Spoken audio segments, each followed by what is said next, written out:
dari penerapan filosofi Ki Hajar Dewantara.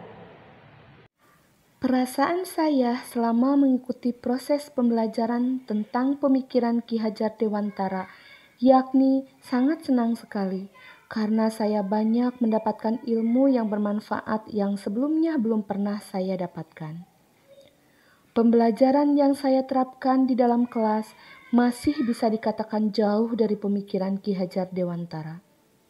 Setelah saya memiliki pengalaman pembelajaran tentang filosofi pemikiran Ki Hajar Dewantara, maka saya mencoba untuk menerapkan dalam proses pembelajaran di dalam kelas.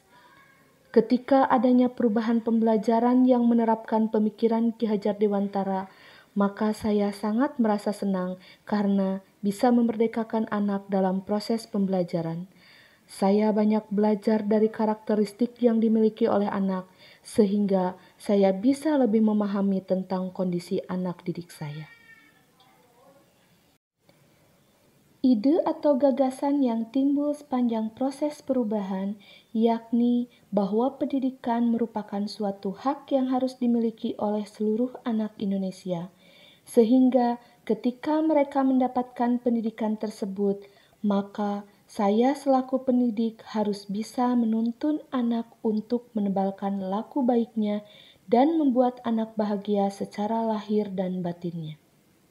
Menuntun anak untuk membiasakan budi pekerti yang baik, serta memberikan contoh yang baik dalam proses pendidikan merupakan suatu hal yang harus terus dilakukan selama proses pendidikan, sehingga anak memiliki karakter yang bisa dibanggakan. Pengalaman-pengalaman yang saya terapkan di dalam proses pembelajaran, yakni saya mencoba untuk membiasakan siswa dengan hal-hal yang baik. Saya mencoba untuk memberikan pengalaman menarik, yakni dengan melakukan permainan dalam proses pembelajaran yang erat kaitannya dengan materi pelajaran yang saya ajarkan. Pembelajaran kelompok dengan menggunakan model problem-based learning, yang mana saya berikan kasus-kasus dalam kegiatan diskusi tersebut, yang akan menuntun mereka untuk bisa berpikir kritis, mandiri, dan bergotong royong. Dengan model proses pembelajaran seperti itu, mereka akan merasa senang karena mereka bisa mengungkapkan apa yang ada di dalam pikirannya. Mereka bisa berkomunikasi dengan teman-temannya dalam kegiatan diskusi tersebut. Dan secara mandiri, mereka nanti akan mengungkapkan pengalaman-pengalaman yang bisa berbagi dengan rekan-rekan dari kelompok lain dalam presentasi kelompoknya. Mereka di sana akan berbagi ilmu dengan anggota kelompok lainnya melalui forum diskusi dan tanya jawab. Hal itulah yang membuat mereka bisa mengeksplor kemampuan yang mereka miliki. Pembelajaran dengan menggunakan metode kelompok tersebut, presentasi hasil diskusi kelompok tersebut bisa memberikan pengalaman berharga bagi saya secara pribadi, karena dari kegiatan tersebut saya bisa mengenali karakteristik peserta didik saya.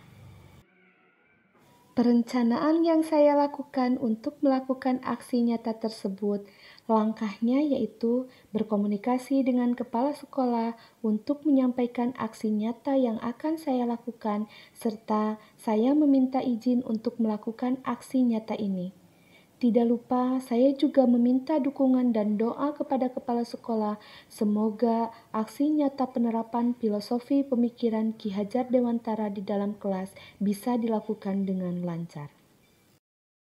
Penerapan filosofi pemikiran Ki Hajar Dewantara, yakni saya berupaya untuk menebalkan laku anak dengan pembiasaan baik di dalam lingkungan sekolah.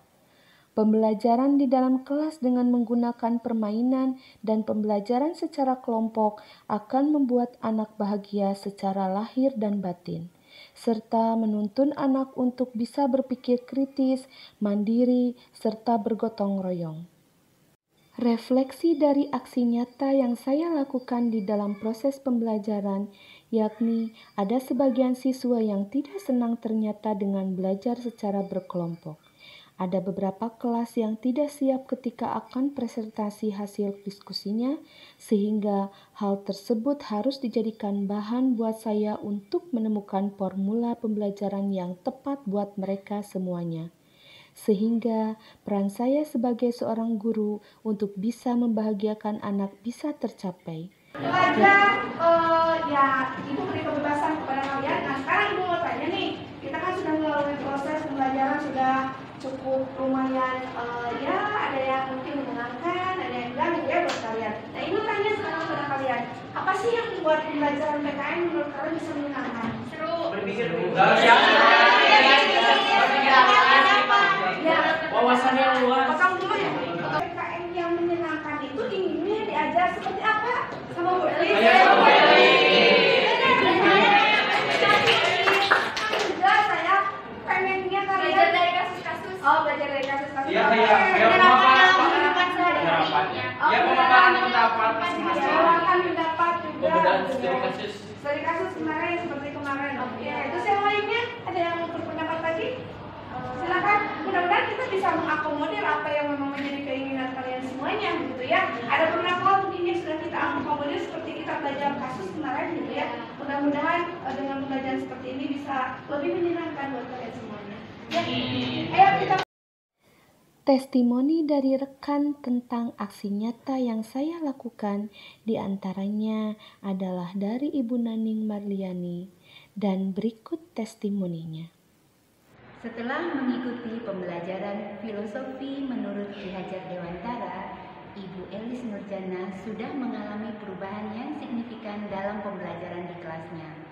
1. Beliau sudah menerapkan pembelajaran yang berpusat pada peserta didik. 2. Mampu menuntun peserta didik untuk melakukan pembelajaran yang menyenangkan. 3. Pembelajaran yang lebih memerdekakan peserta didik. Demikian yang dapat saya sampaikan. Terima kasih. Assalamualaikum warahmatullahi wabarakatuh. Halo semuanya, saya murid Bu Elis. Saya ingin memberitahukan bagaimana Ibu Elis mengajar kami. Sangat baik. Bu Elis itu mengajarnya dengan menganalisis kasus-kasus, sehingga kami dengan teman-teman dapat berpikir kritis, mandiri, gotong royong, atau bekerja sama dengan teman-teman, sehingga pembelajaran tersebut kami harapkan untuk kedepannya. Demikian pemaparan yang bisa saya sampaikan. Mudah-mudahan bermanfaat bagi semua pihak. Terima kasih. Wabillahi taufiq wal hidayah. Wassalamualaikum warahmatullahi wabarakatuh. Thank you for the happiest year of my life.